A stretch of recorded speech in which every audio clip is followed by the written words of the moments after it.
Assalamualaikum warahmatullahi wabarakatuh. Untuk video kali ini, kita akan melihat satu soalan berkenaan dengan penyelesaian masalah trigonometri dengan menggunakan kaedah graf. Mari kita lihat soalan. Soalan menyatakan, lakarkan Y sama dengan negatif 4 cos 3/2 X tolak dengan 2 untuk 2 pi seterusnya. Dengan menggunakan paksa yang sama, lakar satu garis lurus yang sesuai untuk menentukan bilangan penyelesaian bagi persamaan yang baru. 2 pi kurungan cos 3/2 X tambah 1 tutup kurungan tolak dengan X sama dengan kosong untuk 360 darjah untuk 2 pi. Nyatakan bilangan penyelesaian berikut. Jadi, soalan ini menghendaki kita untuk menyatakan berapa bilangan untuk penyelesaian bagi lakaran graf ini. Jadi, mari kita tengok langkah yang pertama. Langkah yang pertama, kita dikehendaki untuk melakarkan graf. So, ni adalah langkah pertama. Kita lakarkan dahulu graf kita. So, Y sama dengan negatif 4 cos 3/2 X tolak dengan 2. Jadi kita kena pasti dahulu graf ini. Graf ini mempunyai amplitude adalah negatif 4. Maksudnya kita punya graf akan dipantulkan. Kemudian kita ada nilai bilangan kala iaitu B. Bilangan kala kita adalah 3/2 X. Jadi yang ni kita kena gantikan. Kira dan kita akan dapat bilangan kala kita ialah 4/3 pi. Kemudian C. C kita ialah negatif 2. Graf kita perlu beralih secara menegak 2 unit ke bawah. Okey, bagaimana bentuk graf itu? Mari kita lukis bersama. Pakai paksi kita, paksi Y, paksi X, kemudian sini 2 pi, kemudian pi. So, bila yang ni kita ganjak kepada amplitude kita negatif 4, patutnya negatif 4, tapi kita kena tolak dengan 2, jadilah negatif 6.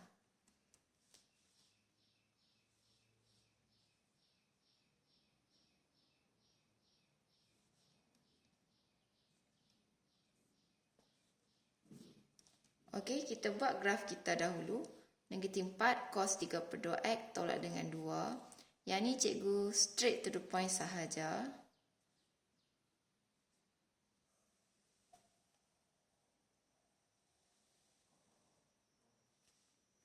Oh, tak berapa sampai.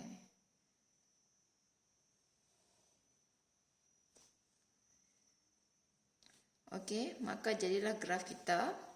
Graf kita untuk yang ni. Lakarkan graf negatif 4 cos 3/2 X tolak dengan 2. Kita dapat graf sebegini. Kemudian, ni langkah yang pertama. Seterusnya, dengan menggunakan paksi yang sama, kita kena lakar lagi satu garis lurus yang sesuai untuk menentukan bilangan penyelesaian kita. Jadi, kita kena guna persamaan yang baru yang diberikan. Jadi, mari kita selesaikan dahulu penyelesaian ini. Ini langkah yang kedua. Kita kena selesaikan dahulu.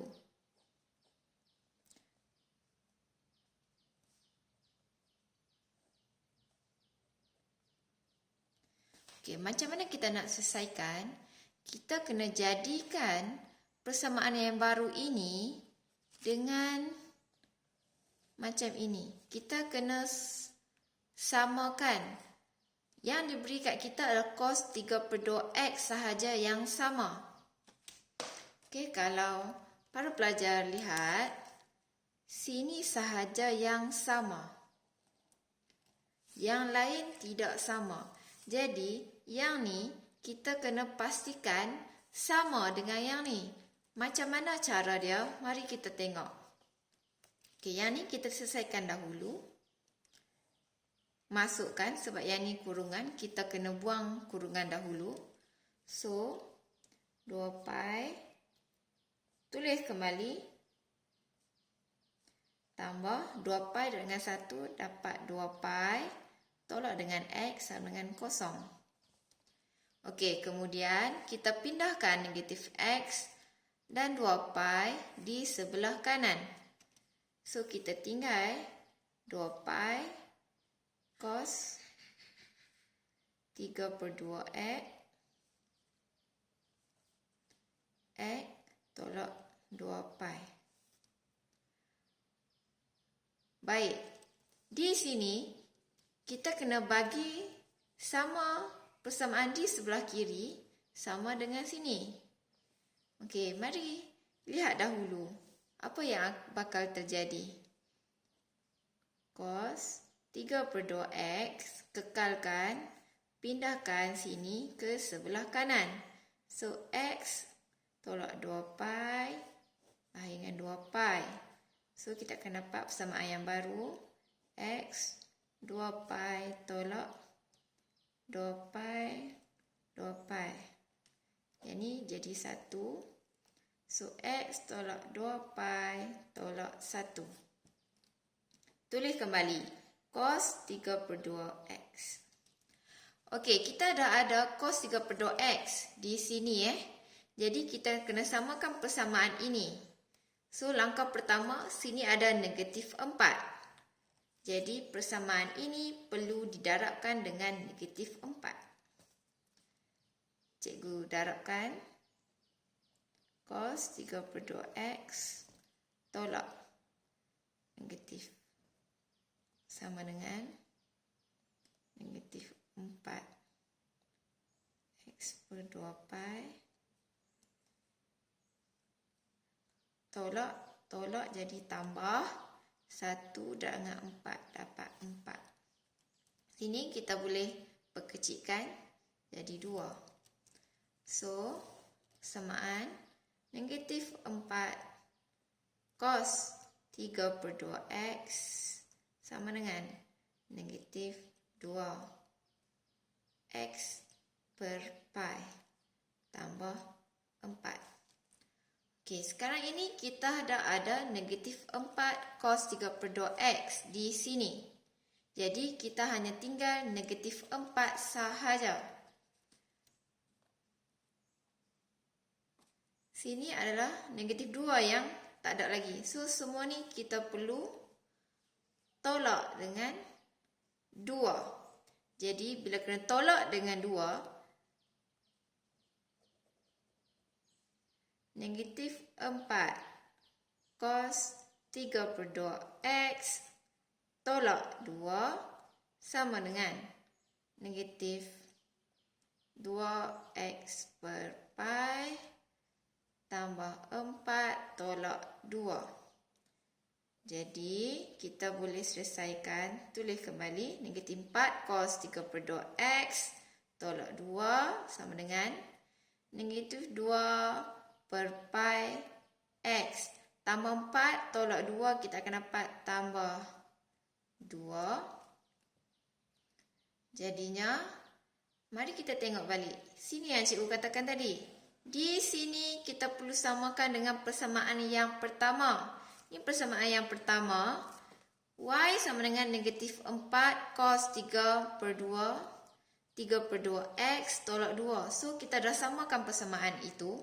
Jadi, sini Y sama dengan yang ni. So, gantikan persamaan ini dengan Y. Maka, yang ni jadinya Y. Kita samakan dia. So, Y sama dengan negatif 2 per pi X tambah 2. Jadi, ini adalah bentuknya persamaan garis lurus. MX plus C. So, kita dah ada persamaan kita, iaitu untuk persamaan garis lurus. Jadi, untuk garis lurus yang ini, kita perlu buat graf di atas lakaran graf yang sama. Jadi, kita buat tabel kotak kita. X, Y, kita letak X kita 0, pi dan juga 2 pi. Kemudian nilai X masukkan ke dalam persamaan yang baru ini. So, kita akan dapat nilai apabila X sama dengan 0, gantikan dengan X. Y kita akan dapat 2. X kita nilai pi, kita gantikan ke dalam X, kita akan dapat 0.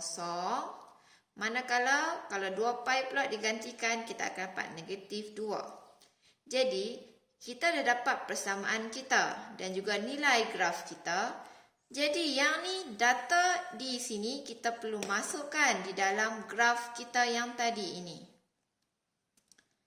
So, kita pun lakarkan. Bila X kosong, Y kita adalah 2. Yang ni kita agak-agak sajalah 2. So, sini 2. Kemudian, pi kita adalah 0. Kemudian di sini. Kemudian 2 pi kita adalah negatif 2. So, di sini. Maka kita pun garis lurus. Jadi, bila kita dapat garisan lurus, maka kita kena tanda di manakah titik persilangan berlaku. Di mana titik persilangan? Ni titik yang pertama, titik yang kedua dan juga titik yang ketiga. Jadi, ada berapa bilangan penyelesaian?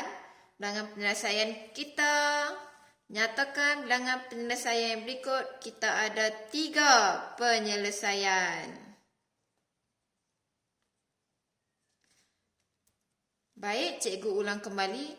Ada dua step yang utama. Pertama sekali kita kena lakarkan dahulu graf kita. Graf kos kita. Kemudian kita dapat graf kos. Kemudian kita kena selesaikan persamaan ini. Macam mana kita kena selesaikan? Kita kena samakan persamaan ini dengan graf kos kita. Jadi kita samakan sampailah di sini. Sini adalah graf persamaan kita. Negatif 4 sama dengan sini. Cos 32X tolak 2. Yang ni kita selesaikanlah. So, yang ni adalah graf persamaan kita. Maka terhasilnya graf kita yang baru, iaitu garis lurus. Jadi, lakarkan graf menggunakan data. Maka kita dapatlah bilangan penyelesaian yang berikut. Jadi, cikgu harap kita bertemu lagi di video yang akan datang. Bye-bye.